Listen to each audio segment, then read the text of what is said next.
अब इसमें से अगर हम देखें इसको, दो रूट्स को हम कंपेयर कर रहे हैं, दो रूट के लिए हम क्या लगाएंगे, शॉर्टर लगाएंगे। और अगर हम सारों को करते हैं, ठीक है, या ऑल, देखिए यहाँ पे ऑल द थ्री, या हम जो है तो सब जितने भी रूट्स है सबको हम सबकी हम बात करते हैं, तो फिर हम क्या लगाएंगे, शॉर्टेस्ट लगाएंगे। तो स्टूडेंट, अस्सलाम वालेकुम dear student, this is lecturer Imran with I am chemist. और आज की इस वीडियो में हम फेडरल बोर्ड के क्लास 9th का इंग्लिश का पेपर डिस्कस करेंगे। इसके जो MCQs है उसका हम सॉल्यूशंस देखेंगे, कुछ डाउट्स हैं उसको हम क्लियर करने की कोशिश करेंगे। और that paper was conducted on 24 मई 2022। आपके साथ मैं पेपर शेयर कर रहा हूँ आज का, और इसमें से आप लोगों ने देखने हैं कि आपके कितने मार्क्स आए हैं, आपके कितने MCQs ठीक हुए हैं और कितने गलत हो गए हैं। और अगर आपके अच्छे मार्क्स आए हैं तो आप कमेंट सेक्शन के अंदर लाजमी मेंशन कीजिएगा।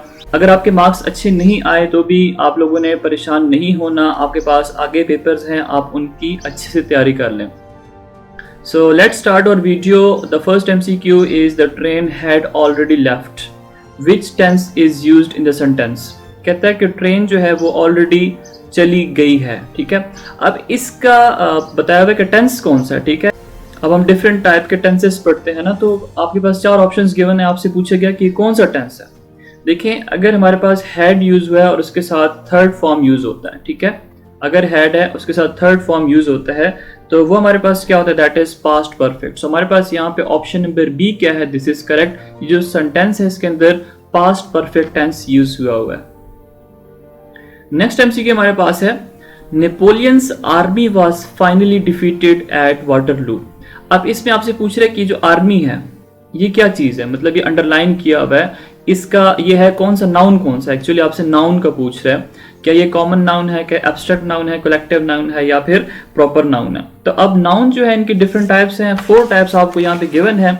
तो अगर हम सबसे पहले बात करते हैं कॉमन नाउन की, तो कॉमन नाउन हमारे पास वो नाउन होते हैं दैट इज नॉन स्पेसिफिक, ठीक है। कोई स्पेसिफिक इसके अंदर हमें चीज के बारे में नहीं बताया जाता। जैसे फॉर एग्जांपल फ्रेंड्स। अब फ्रेंड्स कौन से फ्रेंड्स, ये हमें नहीं पता कि कौन से फ्रेंड्स। उसके बाद अगर हम बात करते हैं लाइक बुक किताब, कौन सी किताब, केमिस्ट्री की, बायो की, इंग्लिश की, कौन सी किताब, कोई स्पेसिफाई नहीं किया हुआ। उसके बाद हमारे पास स्टेबल है, ठीक है। तो ये सारी की सारी क्या है, these are non specific in nature. उसके बाद हमारे पास सेकेंड जो है दैट इज एब्स्ट्रैक्ट। और एब्स्ट्रैक्ट क्या होते हैं, एब्स्ट्रैक्ट नाउन वो नाउन है that you can't perceive with your 5 senses. आपके 5 सेंसेस हैं, ठीक है, आप देख सकते हैं, आप टच कर सकते हैं, आप स्मेल कर सकते हैं, तो बाकी भी 2 हैं। अब ये जो एब्स्ट्रैक्ट नाउन है, अगर आप इनके थ्रू उनको फील नहीं कर सकते, उनको परसीव नहीं कर सकते, लाइक लव, बिलीव, ठीक है, ये हमारे पास क्या है, these are the abstract noun. अब आगे हमारे पास है कलेक्टिव नाउन। कलेक्टिव नाउन जैसे आपको नाम से देखें रिप्रेजेंट कर रहा है। कलेक्टिव मतलब कि जब आप किसी चीज का मिक्सर लेते हैं, जब आप बहुत सारी चीजों को एक साथ लेते हैं तो उसको क्या कहते हैं, these are known as collective noun. या it refer to group of thing as a whole, ठीक है। अगर हमारे पास ग्रुप की हम बात करते हैं लाइक आर्मी, अब आर्मी के अंदर क्या है, बहुत सारे सोल्जर्स होते हैं, तो हमारे पास राइट ऑप्शन नंबर सी है, collective noun. Collective noun is the correct option. उसके साथ अगर हम बात करते हैं कलेक्टिव नाउन की, तो हमारे पास एक और एग्जांपल मैं दूं आपको, ऑडियंस। अब ऑडियंस बहुत सारे होते हैं, ठीक है, इन सबको अगर हम मिक्स करते हैं, ऐड करते हैं या उनका कलेक्टिवली देखते हैं तो उनको हम ऑडियंस कहते हैं। इसी तरह हमारे पास फैमिली है। अब फैमिली के अंदर बहुत सारे लोग होते हैं, कलेक्टिवली हम उसको फैमिली कह देते हैं। उसके बाद हमारे पास क्या है, प्रॉपर नाउन है। प्रॉपर नाउन इस कॉमन नाउन के ऑपोजिट है। Common noun non specific, proper noun जो है वो this is specific in nature. Like अगर हम बात करते हैं आइंस्टाइन की, तो एल्बर्ट आइंस्टाइन, या हम एक प्रॉपर बंदे की तरफ क्या कर रहे हैं, इशारा कर रहे हैं। इसी तरह अगर हम बात करते हैं लाइक कराची, लंदन, ये हमारे पास क्या है, हमने स्पेसिफाई कर दिया, तो ये this is the proper noun. अब at the end result army क्या है, this is the collective noun. Next MCQ हमारे पास है, I am looking for someone dash can watch my dog while I am on vacations. कहता है कि मैं किसी ऐसे बंदे को देख रहा हूं ताकि अगर मैं वेकेशंस पे, छुट्टियों पे रहूं तो मेरे डॉग का वो ख्याल रखे, उसको उसकी देखभाल करे। तो अब यहाँ पे जो करेक्ट आंसर बनेगा, choose the best answer to complete the sentence, तो वो हमारे पास बनेगा हु, ठीक है। सो ऑप्शन नंबर ए यहाँ पे क्या है, करेक्ट है। हु हम तब यूज करते हैं जब हम किसी पर्सन की बात करते हैं, तो यहाँ पे भी आपके पास क्या है, लुकिंग फॉर समवन, किसी पर्सन की बात कर रहे हैं, तो इसलिए हम यहाँ पे हु जो है इसको सिलेक्ट करेंगे। नेक्स्ट हमारे पास choose the best answer. I am tired, I dash, मैं थका हुआ हूं। आई डैश का मतलब अब इसको सेंटेंस को हम लोगों ने क्या करना है, कंप्लीट करना है। तो आई हैड स्टडीड ये गलत हो जाएगा। I have been studying, yes this is the right option. So option number B क्या है, this is correct. Will be studying, no. Shall study, no. ठीक है, वो ऑलरेडी पढ़ चुका है, पढ़ने के बाद वो थकेगा। ठीक है, अगर वो पढ़ेगा तो तब जाके, जैसे आप लोग 2 मिनट पढ़ते हैं फिर उसके बाद सो जाते हैं, तो पढ़ने के बाद भी बंदा थकता है, पहले तो नहीं थकता ना। तो यहाँ पे हमारे पास जो राइट ऑप्शन बनता है that is option number B. Next हमारे पास है his body was shaking with fury, right the antonyms of the underline word. अब ये जो फरी है इसका मतलब है गुस्सा। ठीक है, गुस्से से कहता है कि उसकी जो बॉडी थी ना वो हिलने लग गई। जब हम गुस्सा होते हैं तो हमारी बॉडी सारी हिल रही होती है, थरथराना। ठीक है, गुस्से की वजह से। अब कह रहा है कि इसका एंटोनिम बताएं। अब स्टूडेंट्स को कंफ्यूजन ये है, वो कहते हैं कि ये ऑप्शन नंबर ए ठीक है। ऑप्शन नंबर ए का मतलब भी क्या है, गुस्सा ही होता है। ठीक है, गुस्से में होना या तैश में आना, बहुत इंतहाई किस्म का जब गुस्सा आता है तो उसको हम क्या कहते हैं, रैक कहते हैं। उसके बाद अर्थक्वेक, जलजला है, ये तो बिल्कुल हो नहीं सकता। उसके बाद फियर है, फियर का मतलब है खौफ, तो ये तो गुस्से के ऑपोजिट है नहीं। गुस्सा, एक बंदा गुस्सा होगा तो उसके ऑपोजिट क्या होगा कि दूसरा काम होगा। ठीक है, तो ऑप्शन नंबर सी यहाँ पे क्या है, करेक्ट है। स्टूडेंट्स ए के साथ इसको कंफ्यूज कर रहे हैं। A is the synonym of this word fury. MCQ number 6, the cost of living has increased so much that you find it difficult to make both ends meet. Meaning of both end meet, ये हमारे पास क्या है, underlined है। कहता है कि इसका मतलब क्या है, ये जो ईडियम है इसका मतलब क्या है, इसका मतलब ये है to live within income. ठीक है, कहता है कि जो कॉस्ट है, मतलब प्राइसेस इतनी ज्यादा इंक्रीज हो गई हुई हैं कि अभी जो है इस लिमिटेड बजट के अंदर गुजारा जो है वो मुश्किल है। नेक्स्ट हमारे पास MCQ number 7, he is a chicken and can not face a difficulty. In this sentence chicken refer to.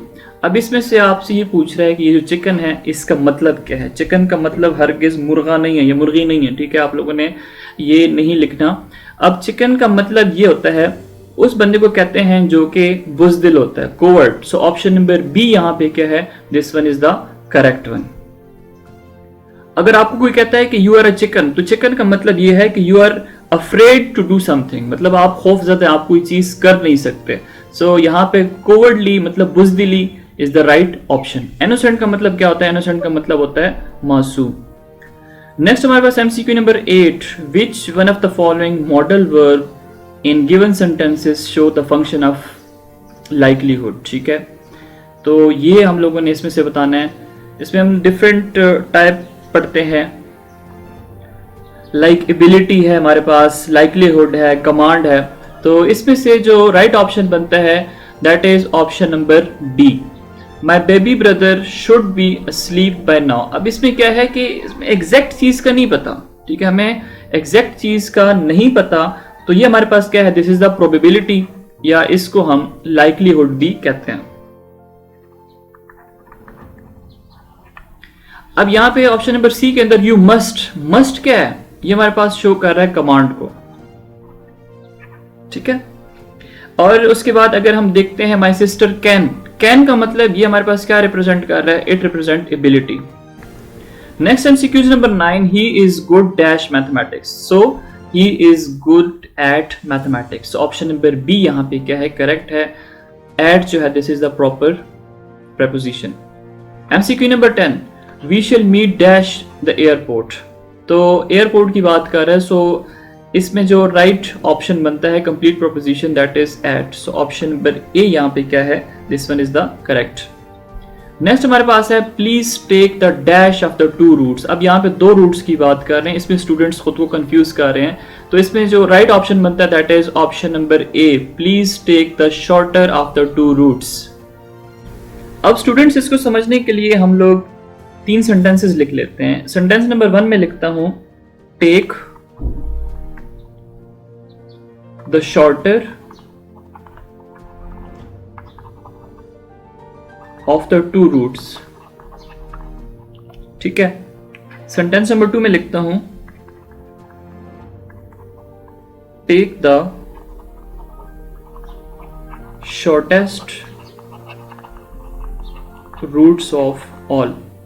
And sentence number 3 में लिखता हूं टेक